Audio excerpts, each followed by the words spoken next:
Later, Dad. Bye, son. Are you off to babysit the twins? I'm off to babysit the Corona sextuplets. Wait, what? Okay, bye-bye now. There's a special age we all eventually become in our lives, and that number is 21? yes, the big 021. It just happened like forever ago. I mean, when you're 16, you get your first new car. When you're 17, you can buy Grand Theft Auto without any parental consent. And then when you're 18, you're technically officially an adult. Like, you can do whatever you want with the exception of a few things. And that includes drinking alcohol. Legally. Now, I'm not encouraging any of y'all under 21 to drink like crazy at a young age, though I feel like at some point, we've all had at least one sip of alcohol. Because we're curious. Like when we're 3 years old and we see a glass of Coors Light just chilling by the window and thought it was apple juice. First time I ever drank a beer was around middle school, so I was like 12 or 13. And then throughout high school, I'd go to a few parties and kickbacks, see my friends, we turn up, end of story. Now when you're 21, you are now legal. Like, this is why I felt like my life had officially begun. Forget graduation, big whoop. What I thought I had planned on the day of my birthday was gonna be simple. Honestly, like, I thought it was just gonna be me and some friends coming over, and we have a few drinks at some random bar. Nope!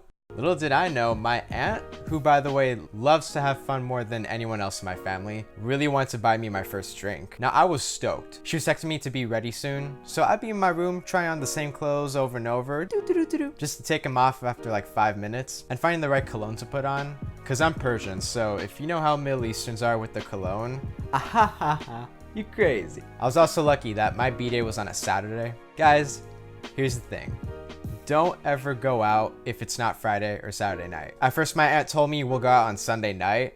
And I'm like, man, it should be against the law. Sundays are the days to Netflix and chill, nothing more. Anyway, being the San Diego native that I am, my aunt and two of my older cousins decided to take me to Pacific Beach. And thus began the night of my freaking life. At least what I remembered. They explained some of it to me the next day. So with each bar we went to, I would have a different drink. The first drink I had was a strawberry margarita. So right now I'm just experimenting. See which drinks are for me. And I thought margaritas were a good party drink, but in the future I eventually got over that. Next bar I tried some of the heavier stuff like old fashioned and rum and coke, a lot of mixed drinks. That's when I realized that rum would forever become one of my mortal enemies. So I wasn't really into the dark liquor. It was also that point where everything began to feel kind of spinny and tipsy, if you know what I mean. After a couple hours of bar hopping, the last bar was really lit. It was a tiki bar where some of the drinks were bigger than your head. That's when I figured out whenever you go out drinking, you gotta eat something beforehand. Unfortunate for me, I tried eating some fish tacos while I was drinking another big ass margarita, and the dizziness increased. At the bar, I see this chick looking at me. I think she was giving me the fuck me eyes. Since I mentioned I'd turned 21, so I guess that automatically made her interested. I was pretty sure this girl was DTF. Down to fish.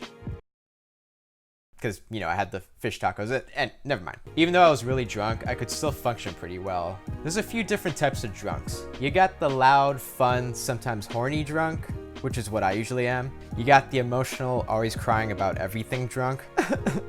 Why does he look away when we make love? And then there's the really heated, starting fights drunk. Hey, baby. Oh, big man with a briefcase. What, you think you're better than me? As I'm talking to this girl, she was like, Oh my god, you are so cute. Hey, do you want to go to a party together? I'm just thinking at this point, what do I do? Well, my penis says yes. My hands say yes. But my head says yes. And my heart says no. Ugh, my stupid heart's right. So real respectable like, I had to say, sorry fam, but I can't go. Plus my aunt was there and I didn't want to do anything too sketch while she was sitting right next to me. By 2 a.m., that's when we knew the night had to come to an end, because nothing good ever happens after 2 a.m. I dealt with the typical post-21 hangover, which only told me that I had one of the greatest and most unmemorable nights ever. So yeah, maybe turning 21 for you isn't that big a deal, or maybe it is. But when it comes to something like drinking, as fun as it might seem, just remember to be responsible and stay in control. Because if you're not, it can control you. Trust me.